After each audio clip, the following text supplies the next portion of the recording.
Across the Edamothi Sea in Aramon, Teros' forces prepared a surprise attack from their well-fortified encampment. The Teros commander notified King Loken. The necessary defenses are in place. This land is disgustingly soft and filled with life. I hate the cloying, almost sickly, sweet smell of the very air in this absurd land. I anticipate nothing stopping our progress toward the capital. A swift cut to the heart will rid us of these self-righteous sons of Aramon. I expect victory to be sudden and without mercy. Zargolan, Field Commander, Host of Teros. Good evening, ladies and gentlemen, and welcome to Let's Play Total Annihilation Kingdoms. I'm your host, Neruz, and this is Chapter 8, Without Mercy. And Chapter 8 is a useful chapter because it is the first chapter where we get to see a monarch. This is Loken. Say hi to Loken. In the previous games, commanders were the monarch equivalent, but in this game, monarchs have gotten a bit of an upgrade over commanders. Each of the 4 monarchs is unique. They have unique little things they can do. And they of course also have massive amounts of health, powerful attacks, and if killed in multiplayer, result in your loss. Same as commanders in Total Annihilation. Loken is the Mage of Fire. He has a fire rune, which means all his shit is related to fire. So he can throw fireballs. Those fireballs actually do a pretty fair amount of damage. Now, one of the new things to Kingdoms is multiple abilities. Loken has his fireball here, but he also has a guided fireball. Now, if you look at his blue bar down here, Loken has mana, and all 3 of his abilities take some mana, but fireball takes like so little mana that it's basically free. Guided fireball takes a bit more mana. It is, however, much faster, and does more damage. And this ability here, Fire Wave, is the D-gun equivalent. No, commanders, monarchs can't just one-shot anything, but they do have access to a wave attack. All 4 monarchs have the same basic attacks, straight attack that costs little damage, some sort of guided attack that does a lot of damage, costs more mana, and a blow everything the fuck up attack. The blow everything the fuck up attack, it just creates waves that emanate outwards from all directions and kill everything except the monarch. I don't think they do enough damage to kill another monarch straight up, but they will pretty much rape any normal unit. So launching an early attack against the monarch is pretty much doomed to failure because of this. It does, however, require all their mana, so the monarch is extremely vulnerable after casting their Nuke the World spell. Now, we are, 2.5 minutes in and I still haven't built a thing? I guess I should probably do that. So we've got access to a few new things from Loken. For a start, we have access to walls. Walls in Kingdoms are just exactly like Dragon's Teeth. You build them, they block shit. They're, however, really, really tough. And walls are why, indeed, you want to build huge, ridiculous fortifications, because if you stick walls everywhere, it's actually a real pain in the ass to get through them. We also have access to a gate. It lets us, move units through walls. Unlike walls, however, gates are relatively weak and can be easily destroyed. And no, you cannot have a vertical gate, you only get horizontal gates. Just live with it. We also have an abyss. The abyss is the Taros Tech 2 building, and I'll be building it because we want some guys from the Abyss. And here we have our old friends from the Cabal. I will be building Gargoyles, Dark Masons, and probably Executioners. I won't be building very many Black Knights. Probably. Depends on what we've got in the Abyss. Now, this is the first proper Total Annihilation mission. I'm pretty sure that Aramon actually have a legitimate base here. So we're gonna build up our stuff and, go kill them. What now? We also have access to the Terosian Tech 2 defense, the Mage Tower. Mage Towers are expensive as fuck.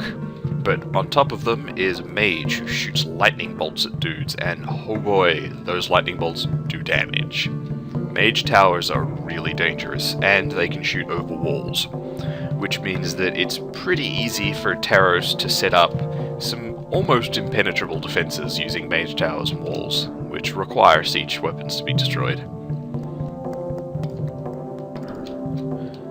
And we'll probably see that because, from memory, some of the later missions especially get pretty ridiculous with the elaborate Tarosian fortresses. Another thing that is new in Kingdoms is I cannot assist the construction of units. I can assist the construction of buildings, so I'll have the mason go over there and assist Lochan, but I can't speed up the construction of these dudes. Assisting construction of units is no longer a thing. Not even Zon can do it. Speaking of Zon, in the previous mission you may have noticed I did a thing when I was building those hunters. Kingdoms comes with drag building. If I click and hold, I can drag across like this and it will put a building in every possible available location. And I can do this for anything. I could do it for cabals if I wanted to. But seriously, why would I want to do that? And this is extremely useful for when you want to build walls, as you'd expect. And over here we can see Aramon has a little expeditionary force, which may in fact be coming to murder me now because I think I just activated them. Oh dear. Ah, excellent. Skeleton archers. Skeleton archers are pretty great. They are the tier 2 ranged unit for Taros, and they are the bread and butter ranged unit. Black Knights are nice for raiding and shit, but when you're forming up an army that you want to just go kill dudes, you want skeleton archers. Skeleton archers are quite fragile, but they're quite long-ranged, and they fire exploding magic bullets, which are pretty good and do a fair amount of damage. Yeah, those guys are coming for me. Alrighty. No, come here. Get! Let's go kill him.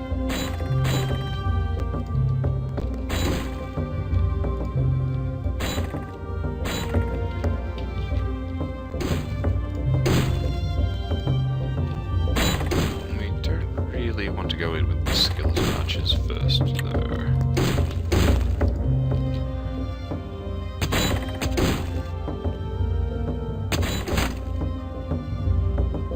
Look at that, 2 hits.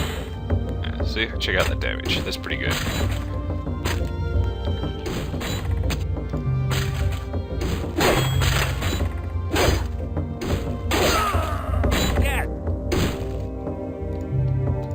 As you might imagine, spotters are actually pretty important in Kingdoms. It is good that... Oh, and we got a horseman down here. Lochan will get to strut his thing. Yeah. That's what we talking about. Oh, Lochan got that kill. Pity. Mage towers level up pretty quickly.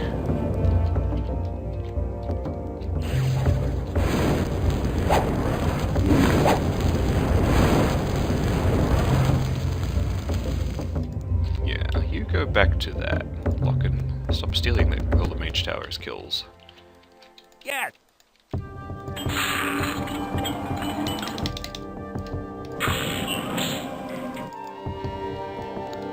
Let's build a bunch of dudes. I think it should now be safe to go take that lodestone.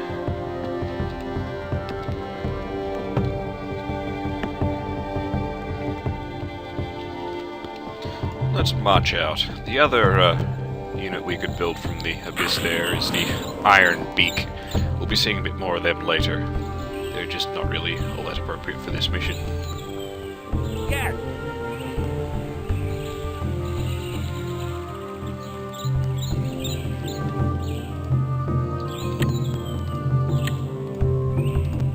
So, have the Gargoyle Guard. Those guys provide constant spotter support.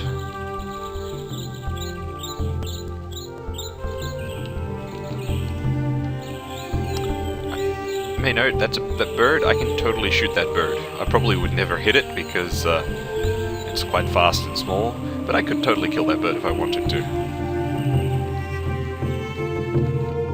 Neat little thing. There's like wild animals and stuff running around on the maps. Now, I'm pretty sure gargoyles have radar, so that sacred stone is probably not empty. Oh, you see there's a horseman heading up to attack this area again. I'm going to have to put some walls around this guy.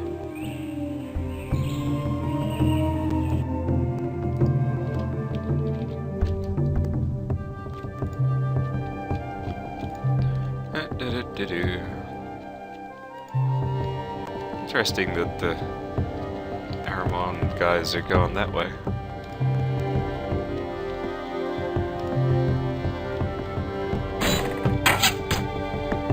See what I mean about skeleton archers being fragile?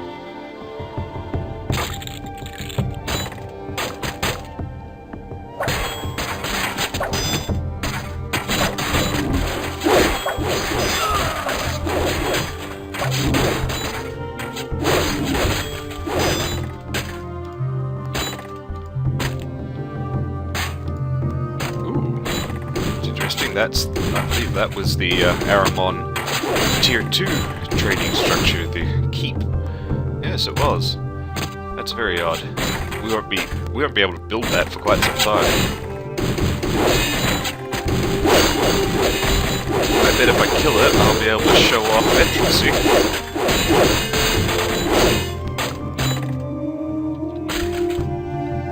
What, really? Nobody got veterancy from that. Oh wait, no, there it is. Hey! Alrighty, veterancy has changed a bit in Kingdoms. In Total Annihilation, veterancy was simply just a function of kills. The number of kills you got, and every 5 kills gave a unit a rank of veterancy, which made it fire faster and more accurately. In Kingdoms, things are a bit different. There are veterancy points. Every unit, and indeed structure, is worth a certain amount of these veterancy points. And every unit has certain levels at which it gains veterancy statuses. So for example, a low-tier zombie requires much less veterancy points to reach a certain level of veterancy than a high-cost monarch. In fact, I think the veterancy for monarchs are so high that I don't think I've ever even seen a basic level of veterancy.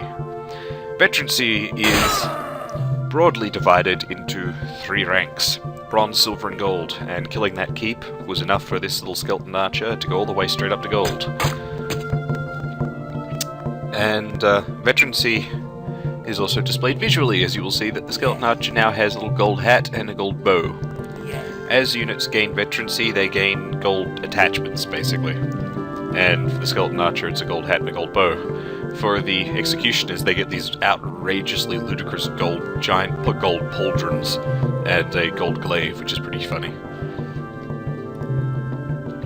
And structures can also get veterancy, and indeed the build preview for any structure shows what it looks like at full gold veterancy. So if you remember back at the start when I was building that mage tower, it showed up with these great big gold spikes everywhere. That's what a mage tower looks like when it's gold. Now I believe that there are sort of like separate veterancy levels between bronze, silver, and gold. Like, not all bronze veterancy units are technically equal, but the difference is fairly minor. However, veterancy itself has also changed in Kingdoms. In Total Annihilation, veterancy simply increased firing rate and accuracy. In Kingdoms, veterancy increases everything. A veteran unit has more health, it regenerates faster, it does more damage, it fires faster, it fires more accurately, and if it's a mage, it uses less mana for its spells. This is really fucking important. Like, this is huge. As we get access to more powerful units, we will be eventually seeing more mages, and gold level mages are just brutal.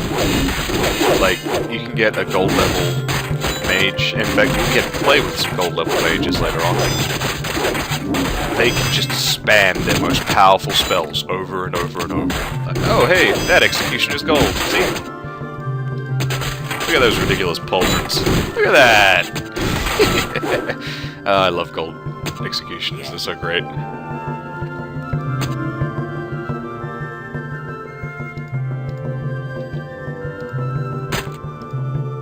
Die, Mage Builder. I like how Aramon are like still in the process of building this fortress.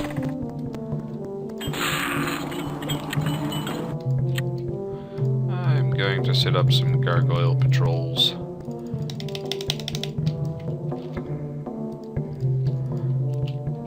Yes.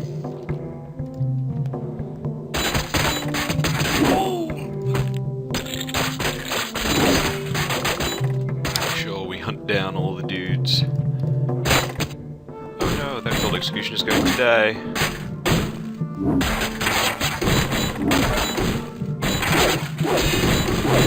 Yes. Ooh. That watchtower is bronze. He's got a little bronze icon next to his portrait. The icon, you know, is another way of selling what a veterancy a unit is at. Ah, and we have victory. I'll see you next time, ladies and gentlemen.